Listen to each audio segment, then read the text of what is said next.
are listening to Fly FM.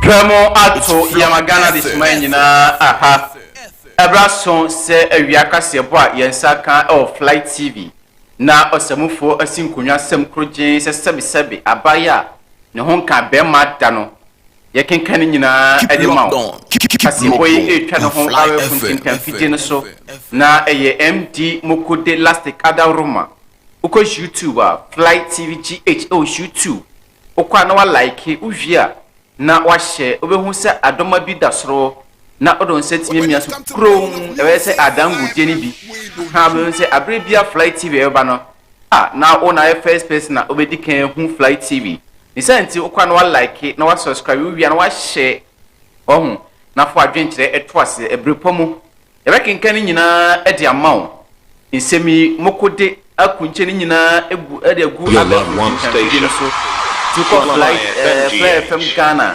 aseboy ya chori nyina gu kwa obenya bia kenkan na fe onya bi ehu one kasebo one picture one kasebo one video awie ensama hodo a edi ahim o kasebo no bi ene se amampani nana adadan kwa akufuado edi ato Ghana semtrofo nim se o strata se omohwe na asundie emra omaiko Ghana our president of that Ghana Journalists Association ano ere ato omampani enim say bebi atwom o shegana fo nyina bo se kalam say oba obehwe na otu esosa ne senti ena aka kai mampani emfa na ensipom na onye ho puti jebeko adehia amonso ewo wasa asebua na mde adesede eto aban no enim so meya omomboa esanse omonsam so in fact aye bisibisi basa ombesna ban se aban no emeye omo emwa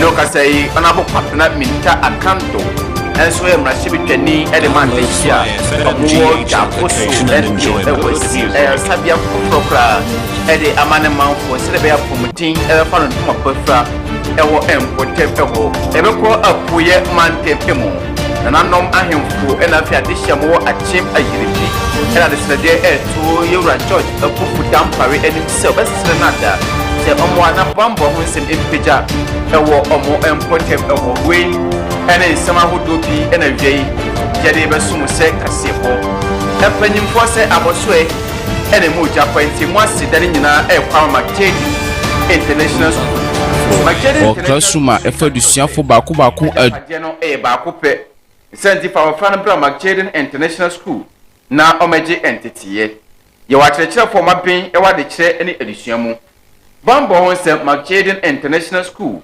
atutu ni ya bambo ho nsɛm ejina na so ɛno akyi ye school basa efa adusuafo ko school na omopon wasande omo ekofi 0592 500 593 0592 500 593. Keep locked on. Keep locked on. International School NTF. Come on, as a dream, believe and become. Kwame natural mineral water. Kwame natural mineral water. And I come for a jam. It's as they say, Yade Adoson. Oh, Yasi. Nina galam say to it. Nisanti. Obenum so na what me pomutia. Na Kwame natural mineral water. Insure on their farm fidiemu. Aduane dro enso ewom a onoma wa hoden no ebegyan na so popopa esanti tutwamrikai na kotu nso bi ekoto no nyamfaso egu botom eno achi waseme nka nkyerɛ se abofra no ekɔ school a endi na bro enkoto nso wofro ema no beto Kwame Addo natural mineral water fagu botom mu ma abofra na onfa nko school and the mass na wosua ubisa 2 + 2 as 4 4 + 4 8 ohun ebasa madwemu nyina aye fine wetin yesua de na bibia atimi akọ nanem Kwame Addo natural mineral water so pe distributors on betu nso na ton na onso onya emfaso edi agu obotom asem dene se nso no ede pa na discount no nso eba fu 053 8461144 020522 5477 one McJaden natural mineral water for ending komo na bibia enko kama enfama wo ene enochi the general enterprise men kan cho say obeto data na oye adwuma mon se san obeto data na oye adwuma na bibia timi akohye agamaw na the general enterprise santi obeko Facebook YouTube TikTok misro ni nyina obehia data woni kiremu the general enterprise na koto data na faye adwuma de tiene se data na yatete ebo no so oton so a eguso san ensa ohu ensa wisu nyina na ebi beka ho ayese sika gare no udi na ebi beka ho enti the general se menka ncho se to America na freno 059 723 9862 059 723 9862 na bibia enkohie enfama enne enochi na ucha the black powers keep locked on keep locked on Fly FM o how na dia chini nyina fabra na omwo na ucha se o how ni bi wo ho a ubehia obi a wapen e osunsumu na waboawo enye yade bia na rekwa yaresabia ohun woda so da ye basa enya yaresabia sem obeso da na ntwe di wachi okwa yaresabia waso be yesi enti kwana na ucha the black powers wo na omboawo ende de tene se obeso otu kwan o passport na ho nsensem bebre na ucha sem kan cho se tu America na brasi sie no mo me ka se ubisa se na ucha kra ehwin no wo na ucha e wo number 1 sum ko fodua kwan no so na ori na ucha endi enkomo o se frɛ no e wo 0257 341005 0257 341005 una na ucha the black powers endi enkomo Fly TV men kan cho you are listening to Fly FM enfan kwaye ba yewe ene trophy enfan kwaye anwamu die misro tutu America na people bi e attachment se de be ya di okosua ni nyina owure emfi nisanti na Fly TV aba edi amawo se men kan cho se frɛ no e wo 0249 241 301 na oni mpanyimfo endi enkomo awie enyuma kuara woroma na kasebo no jede ebe somwo okinkani eyeme nana Kwame Addo afejibre na tie kasebo no enchiremu Ghana mampanye his excellency nana Addo Dankwa Akufu Addo show boy Addo one district one factory Addo agenda 111 Addo one village one dam Addo one constituency one ambulance fade opebia soso ede ato Ghana nsenthrofo nim se obesrada se abra akato na bro na yekoto aba monhwe na asumdue emfa no ntoma panfra e o micronkron Ghana emu omampanyi na Addo Dankwa Akufu Addo kasa e na o kire se efe na bia Ghana fo nyina ekoto santre eto aba eyi omampanyi e na afi mrahye bedwafo na eduru sabre ya ene nsenthrofo so pode na o na kire se yedwuma aba pa o se ye di mutintiman ye na yebo ensem no ho dawuro ma Ghana fo nyina ehu se o aban ye betra so ende wo ye adwuma nsanti ye ho behia se yeto aba esama no beto aso bio ana se obetra se ende wa mohute wa mo number F9 ohunti muntu aba entia na wase se adwuma ni nyina eye nsem kirofo adwuma omampanyi na Addo Dankwa Akufu Addo ede nsem nyina koto dwa na otwe wie ye abra nande 75 anniversary na ekoso e won krapupuni mantep emu ni nyina Ghana Journalists Association abasoboti dwumadia ende afibia na moye we empre baako aduwotwe aduonu nwotwe on 28 times a eno so sa dwumadi no akoso o man kronkron Ghana emu eno achi no mampanyi kasa na o kire se onsentro ni de se oye gateman ohun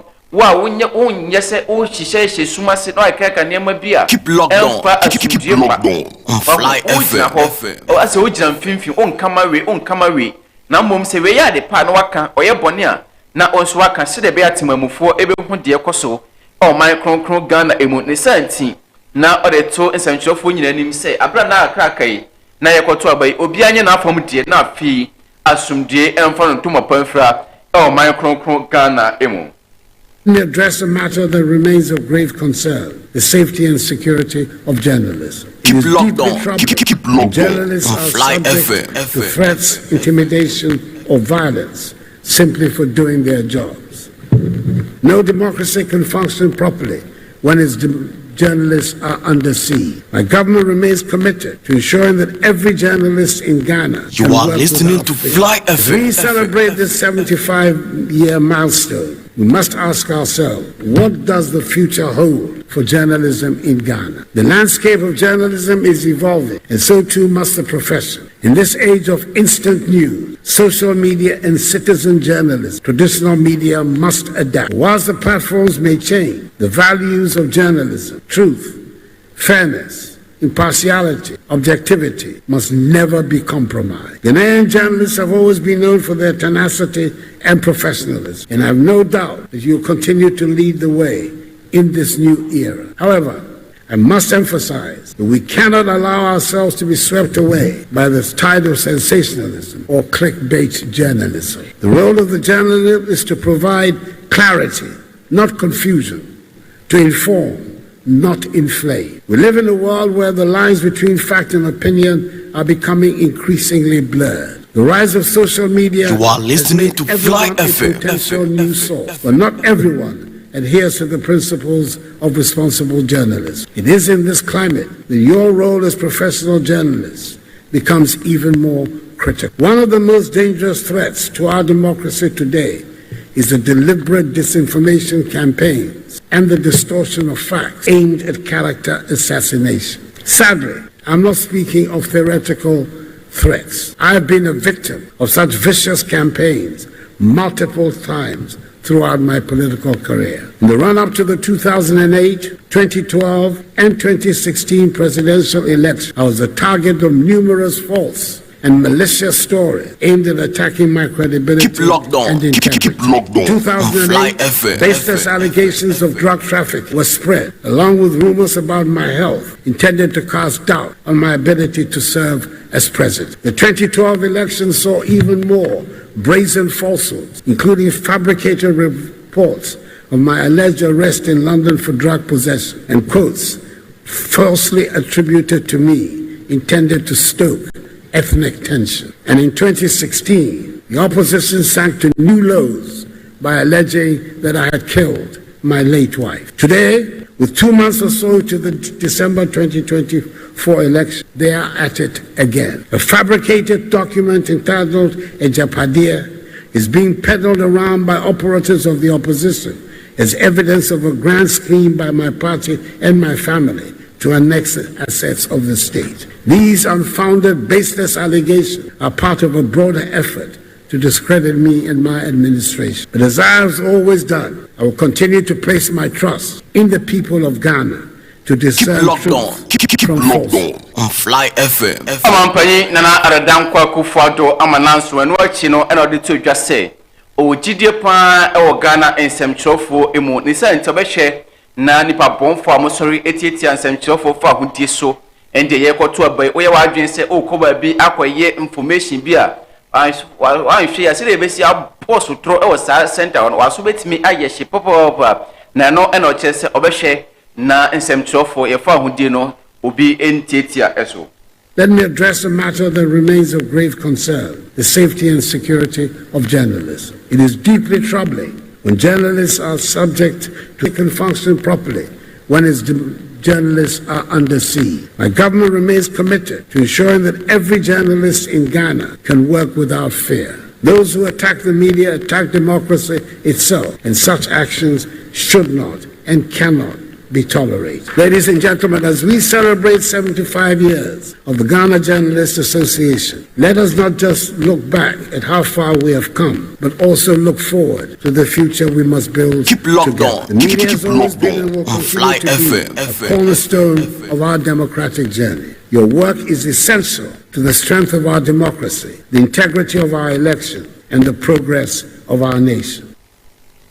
Ghana Mampanye His Excellency Nana Addo Dankwa Akufo Addo ena odisa nsem nyina etu edwa nano e won krampopuni mantep emu na eno achi no ena owura Albert Kwabena Dumfo oye president ena Ghana Journalists Association ereto omampanye enim se obesra nada nano omamfo nyina beka COVID-19 eyiniti ende ohwa na omampanye ba good evening. I come to your home this evening aha na wabeka covid-19 yebo bre ene ba bi gina e de akyerew na wo hu oso nante ene she face mask enkwaha ohu aha o se saa ebi na osre omampanyin se ni manim ja onye ni nyina e kwampone nipa bonfo bi afaso etu ofuma gudie me kire galamse na eno na president e kire se kobasa yensu wansu ni nyina ebesei o man kronkron Ghana emu na eno achi no na o kire se in fact omampanyin na danko akufo adokra e hye Ghana fo nyina abose se Ghana fo e tumi no e hye ne nsa ndo behye na sa galamse no aboa atu esosa na besie nei e kame akoye se akoye bibie wo ho e kame akoye se kwasi kɔ nanso ogina krutia na eno na owura kwabena dumfo a we president a eda Ghana Journalists Association ereto omampanyin na danko akufo anim so besere na da se ena kakra kai na wofra konwe so wonhwe na galamse no ontu eso esa ode nsemi nyina ekotu dwa na no da abrand the Ghana Journalists Association 28 media awards no ekoso ewo krampupuni mantem no emu. My chairman, His Excellency, illegal mining, commonly referred to as galamsey, is currently a topical issue in the country due to its devastating effect on the environment, particularly our water bodies, which serve as major sources of drinking water. My administration welcomes all stakeholders in the country who have condemned this devilish act and are calling for urgent steps to tackle the issue head-on. Galamsey has wreaked havoc on our environment and all our water bodies. As a Ghanaian, it saddens me to see once clean bodies of water turn a dark brown color. This is shameful, and we must all, as Ghanaians, wage a war against galamsey. It will be recalled that a few weeks ago, the GJ organized a press conference to call for an end to galamsey in cooperation with the Media Coalition Against Galamsey and other civil society organizations. There should be strict enforcement of all mining laws and regulations without any concessions, as well as the imposition of maximum sentences on offenders. This is a reliable approach to addressing this issue. We are aware that some time ago, Mr. President, the father of the nation, made a firm vow to stop galamsey, but regrettably, that promise has not been fulfilled, Mr. President. You are barely 3 months until the end of the administration, and we are hopeful that you will deal with the situation before you leave office. Your Excellency, we still maintain that a state of emergency must be declared over our water bodies and all planned and active mining concessions. We still maintain that a state of emergency must be declared over our water bodies and all planned and active mining concessions overlapping with river buffers should be abrogated, and all mining activities within 100 meters buffer of all rivers and streams should be halted with immediate effect. We also reiterate that NI 2462 should be repealed immediately.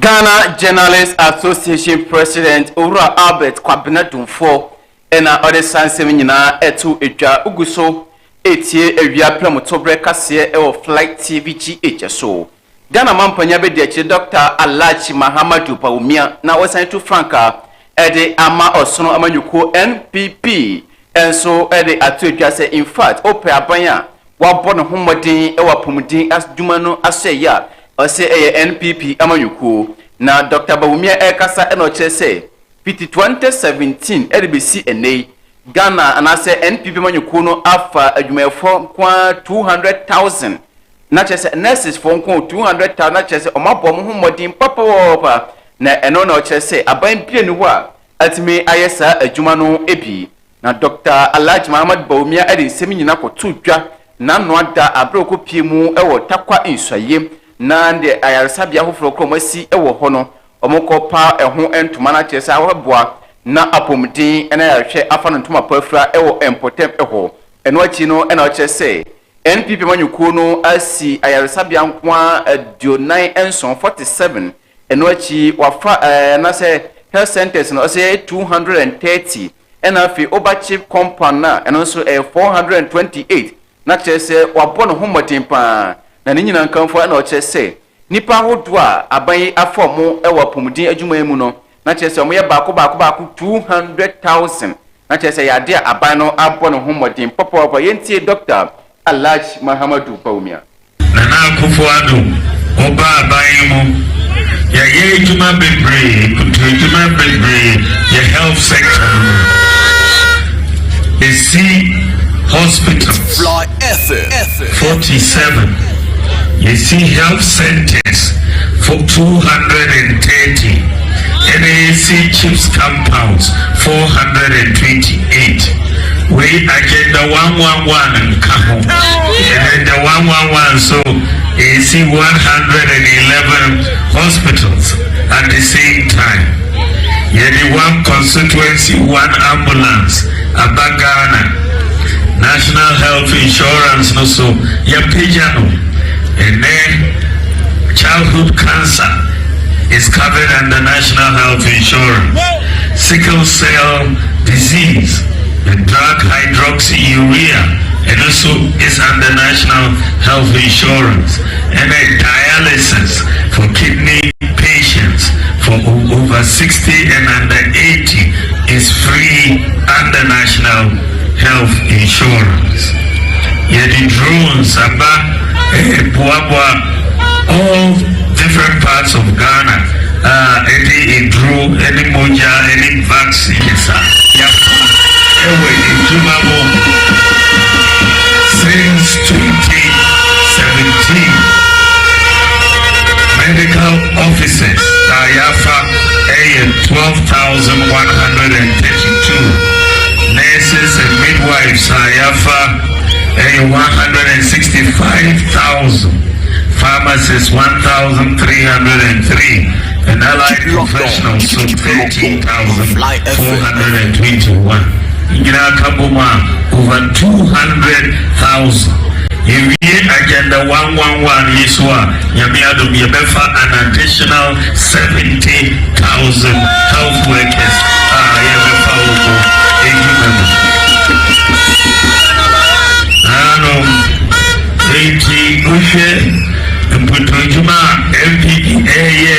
Just in the health sector alone, any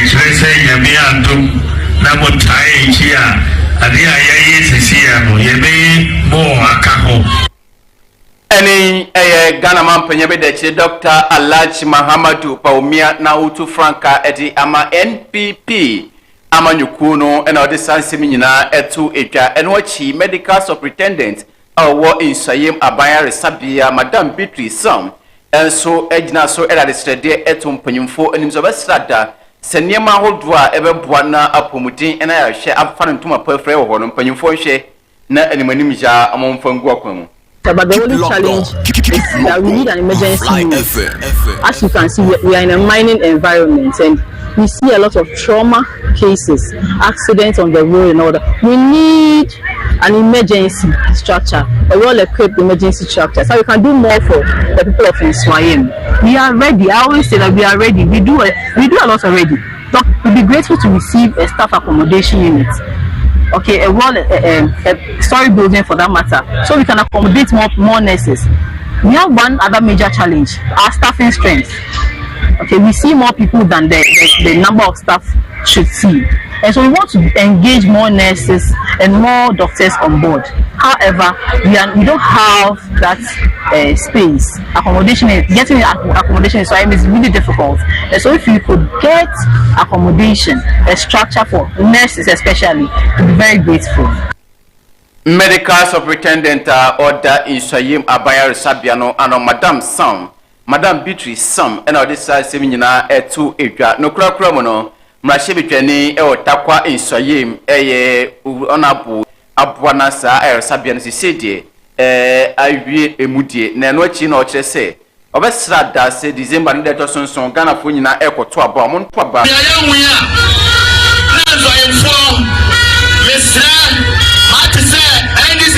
NGO no see. Onya no kware na onya no kware ochina. Akaza benzi be wu. Oya MPP abayin. Nana do dan kwa Akufo-Addo. Dr. Mahmoud Bawumia. Dati hene. Nyame ehire no. Awu Brazil akumapa. Ani mrahye betwani otakwa Insayim Honorable George Mreku Duka ena odi ensemi nyina etu dwa dache hne di onyame ahira no de oka oye aha ne nyina na Dr. Alachi Mahamadu Paumia ensemrane na osa nyina egu apomuden ya debia ehu hia popopa e o man kronkro Ghana mu na afi asetena emu enam so amene okasai onabo kwabena minta akandom na hyebedwani edema adehyiam wo dwaboso enso akosi sabia chip company bi ede ama adehyiam wo sefi sayira no na dwumadi na se na okirese apomudi ya tebia hunya pa e wonipa asetena na ehu behia se okosi sabia ede mo se de beya ekoba se obi hu edodo no e wonpoto benya baabi akọ je ayarhye na dwumadi na se no okirechiri mu niema ahodo a ewo ayarsabia no emu na de tudwa se enkane bi oba sefi sayina no na obi yam kanu dwe anadwo a waso betimi ayehye popopo poisan se baabi abenya kokra no eho beyedin ediama na eho behia se saada no obesi bi edema omo eno achi no kire se ne amanyofo abanyina akoyom ho se nyatwom ekame akoye se o yade pa obia enhu nemu ekoba se o yade bi na nya and obia se o crucify him o mummo na su muntwa na su ohu but ade papa de o ya obia nka ho asem yentie onabo kwabena minta akando because the shape project we are check Keep locked on. Keep locked on Fly FM. We know why I shall say so we know some accommodation facility for the midwives near there. So and there's also a facility where I believe that it will be more than 700 to 800,000 if you are assessing it. Now with the DI, we are putting everything into consideration. But I agree, that's what's important. Media, the say you don't quantify, the health of the people. And to the community. What is important, let's say, you have quality healthcare, irrespective of the amount of cost. I not more and then I relocate to this place. And my promise said, and I chose my words carefully. Catch your says, I'm buying back to me more. So, like I said, I had a long health center. We can even go beyond health center. But I get back who I'm said. So from now to me, it is a very big one. Let's surprise a month for any so big. So we do a number of no to be there. So a very strategic location. Very strategic location. Who free? We are west, we are east. Even this constituency, looks like the center of the enclave. It's a health facility there. It's properly located. It's that channel. Some facility with the MGD is a record and I mean it. Many of them have promises because as for health center there, I know by God's grace I'm going to win the next election, and my people are always proud of me, and I know they are going to send me back to Parliament again. And so, even with my common fund as a funds available, as I'm saying, may expand it to health center. I think I should be able to do that. Even if I buy they make a plan, I should be able to do it. The minimum level should be health center. I was saying because facilities are die who completely we now just see what they deteriorating. The way we actually, but they be deteriorating. Now I was saying it be now with time no the never become irrelevant. I am so particular about the health of the district, health facilities in the district, and so every corner of the constituency, the facility, a health facility, it deserve. Who share a month for saying now we just apply for opportunity now. Also, the church of you have to educate the people, but I don't feel anything because. Any am Rashibe Jenny, Edema Dishamu, Jaboso, Honorable Kwabena Minta Akanto. And what you know, Madame Deborah Mensa and so in charge. Ewo Ayarsabia Ewo Onwasan, ye health director, Ewo Sefi Jaboso, health service, and on also Eka Seven or say. In fact, I'm the body said, dear Eto Onapuanim. Na eneya sajumadi na abomno omania Japan na ebeboa ama mpomuden ena yahwe afa ntoma pafra ewo empotem efo.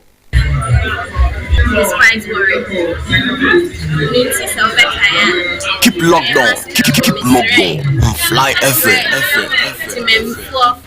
Any adwumayɛfoɔ a yɛbɛyɛ adwuma nyinaa wɔ ha sɛ yɛbɛyɛ asommerɛ bibi na yɛma mpanimfoɔ aso ate ne yɛtumi de atoto yie ama ɛmmu koraa sɛ berɛ ne berɛ nyinaa facility fɛfɛɛfɛ a yɛhu ma ha ɛtumi akyɛ ama nhwiri ma so aba abɛta ne sɛsi a deɛ ɛha yɛ ɛwɔ yɛmansi mu ha ɛyɛ transport challenge pɛn bebree no yɛ health workers no ɔmo hia sɛ ɔmo bɛtumi ɛmuvi ɛfiri communities no akɔ hinterland no to provide the service to the people who are unable to come to the facilities. It becomes a problem because they don't have a means of transport to move into the hinterland and they have to reach areas to meet. You are listening to Fly FM. Madam Deborah Mensah, or health director or Sefi Jabuso Health Center no Krokramo. Ena nana kwabena abwache otoso mienu oko sefi nzinsema ono ena ye ohine ho no no nsuka sebi no kyerese sa chief company abampote mode ebeboa pa amanaji akra bibre enkwa nana se de ya pansa na jo obeda na oyire awo beka no na obetwa wani atwatwa unya baabia emfa wohu se oyefunu kra eka de na akopɛ para kra awe no obechie unya apomudin eresabia ewompote me ho tise nei se onabo kwabla minta accounto awesi chief compound e wo na se ne ayeje e na odema onabo na keep locked on on Fly FM.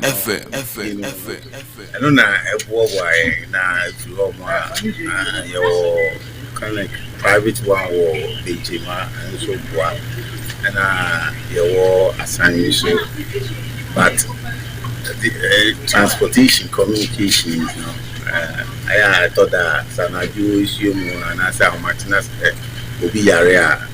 I go challenges kakra. And you know, this year you have your idea.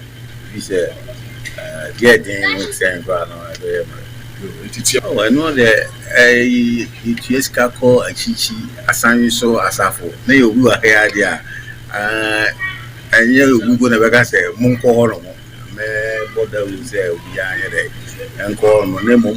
The best to see Binya, some of the resources like nurses, you know, qualified nurses. I'm about the VCC in your own better. I have one, and you'll be never catch communities or a bear word of mouth. Hey, doctor. Anya yikotie nana kwabena abwaje otoso mienu uko sefi nzinsema ono na ye otene o na ye twe ho ajaboafo nkrato ye ba ebeto akase ebono so ede amount. In Sawon Senior High School All Students Association, NOSA presents maiden edition of NOSA Council Meeting and Dinner Night. Theme: Unity in Progress, building a legacy together. Join us for an exciting event as we elect new executives to lead NOSA for the next 2 years. Date: 30th November 2024. Venue: in Sasco O site. Time: 3 p.m. sharp. Come and exercise your right to vote for your preferred council members. Your participation will shape the future of our association. For further inquiries, please contact 024-175-2816 or 0243-404433 or 024-313-9736. Let's build a legacy together. NOSA, diligence with integrity. Orofo ise nsuwa doson dwaman so baako a yetene se Magedin natural mineral water. Magedin natural mineral water nsu krogin a obetimi de di dwuma birthday party ase se office ahodo asori afi companies ahodo Magedin natural mineral water na me kamfo ediamon de yetene se Magedin distributors a mbabetu nsu no akoton na so nyamfaso edi agu botom na asem den se Magedin natural mineral water ebema discount abra banana no edi juma from McJadin for 0538 461144 0205 225477. Admission. McJadin International School asabia kwanya education for pre-crèche, kindergarten, nursery, primary and junior high school. McJadin International School say o school basa education for or classroom education for baku aduno. Bambo honse McJadin International School after 20 years at the Bambo honse agude naso. Ye wa cheche for ma ben e wa de kire any education emu. McJadin International School achiri kwan o kwafu krom opposite Okanta School Junction.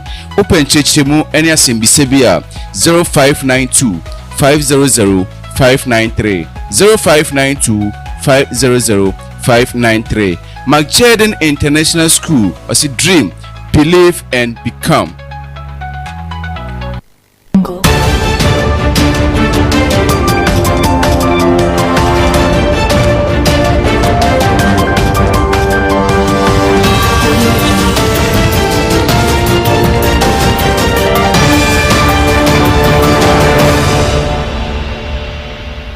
Abusia yetua awia plan tobre kase bonoso na mede wo akọ fantia kwa South ani nyina ewo apuye mantem ewo me no kase okọ Saman Health Center ende mpanyimfo abomo homodin akosi 16 bed capacity enso ewo kwa makoya amamre ne amane atwa homom ede amapomudi adwumefo nso momfa na momwa na apomudin ene ahwe emfa no ntoma pamfra ewo empotep eho dwumadi na se no na abaikra jipania o fantia kwa South Honorable Ernest Ofosu ewase o kasa bi ena o kyerese na ni ajepa o sa adwuma ya o matimi aba na no aji ena o kyerese o ende oba ayaresabia no mu a isia no omo mpa ewo mu TV ewo mu medical equipment ni ma ko de beboa obirime ka se accoutrement na apomudin ena ya hwe afa ntoma pafra nyina ebi ewo kwa beboa na afei apomudin aba empotem ehwe no achi na o kyerese enkane bi na odihye ana wo yire ana wo kanchima efa yefuru na wo kowo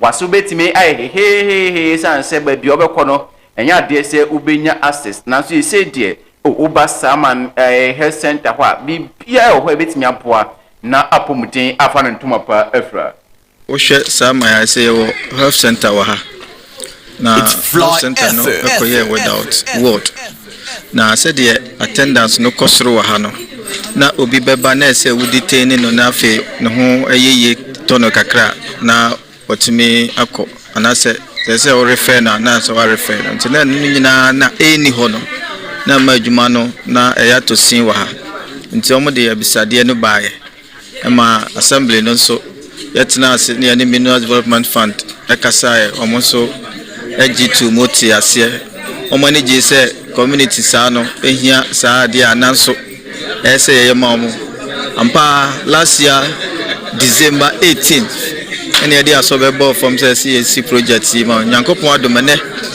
ya bebia no ama ohwemu a best for about 16 best na chese ekwani mu pa ebeboa ma ayarehwe ni ayaresa atumi akoso wo Saman ni empo ye mpatam hanyina ye mu modu ha and then the surrounding district atwa ye ho ahia enti ebeboa enti na de ye ni jesem na mehwe se staff na be ye adwuma wo mu no ombema nhweso pa akoso yemniama na egumu no so expensive ombebo ho ban ye na tumi acha amaye na echa eno na bema omo nsusu a ebeba chire kura nso ba benya nso yusubi nti kakra me na de danko akufu ado ne ba omi aba ne kura ni mpuntu dwuma de omo atubi apeti ankasa eti me fa kwanya iso e di asre awusia eni ayekotie abankra chipania wo fantia kwa South Honorable Ernest Ofosu enwachi Owura Duke Ofori ata ejinamu NPP amanyuku ni timo akoprim na shibitwa kunya fantia kwa South abato empeswa so okasa na ochirese tinyame na duma obeboa pa na niema akudebeboa na sa adwuma ni nyina akoso na obehwe na odesa niema ni nyina abeboa ayaresabia eno ni senti na ode to omanim se obesre ada se December ebreso na omokoto ba omonkai Owura Duke Ofori ata enafi Dr. Alhaji Mahamadu Pawumia And she shared that whole say Mineral Development Fund as part of the CSR. One more sika to ho. Now district also the here one better win him. We also another social program abai eye.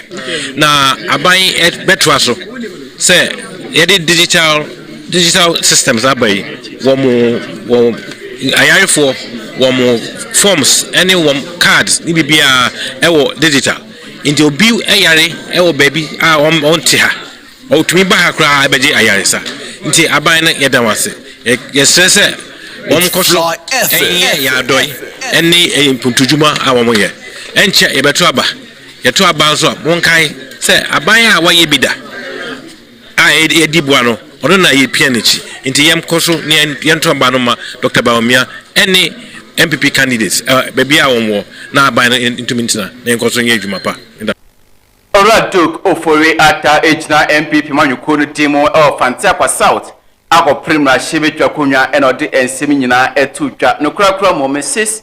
Margaret Nyakon enso district head director Fantakwa South enso kasa enode abasebode chinchirinchi kwama parliamentary candidate Oraduk ofori ata enafi abankrachi panyin ewo adwuma sonko amaje mpotem eno achi no say in fact eba apomudin adwuma kuo na asoya ende mpanyimfo abɔ mo homodin pa eboa ama apomudin afantuma pafra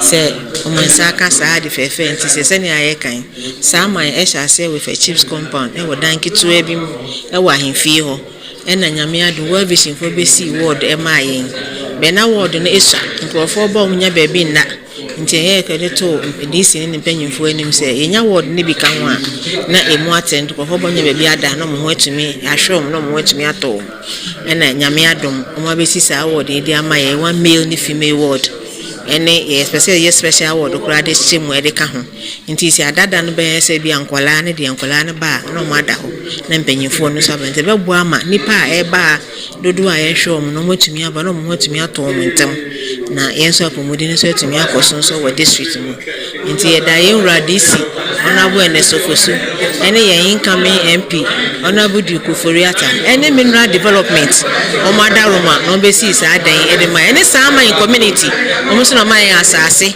ena ade ede teso a otumi nyanya sa adwumede wa hanti e do bibia so ye san hye o mo bose ade fefe o ma ya man ye nhwe mense e be kuma hisi so tembia na sabe ko ho ehu asiesie ene bibia ya bibia so ento chima e wo ho ndem ho tede tumi atna tumi serve 8 fly number of years nti e do bibia ani Mrs. Margaret Nyakon ena ode nsemi nyina etutwa ukọ Fantakwa South ono ena district health director enso abusia regina reso na awia premutobre kase bono chede ne nyina asi nemum ensema hodo awiei OTB ene say Ghana mampanye his excellency nana arodankwa Akufo-Addo ere ato nsentwofo nim so besrada so monhwe na afi asumdie mfanantoma pa infra sansem krona mu ena president at the Ghana Journalists Association ere ato mampanye nim so besrada se galamse kono animanim ja onso regional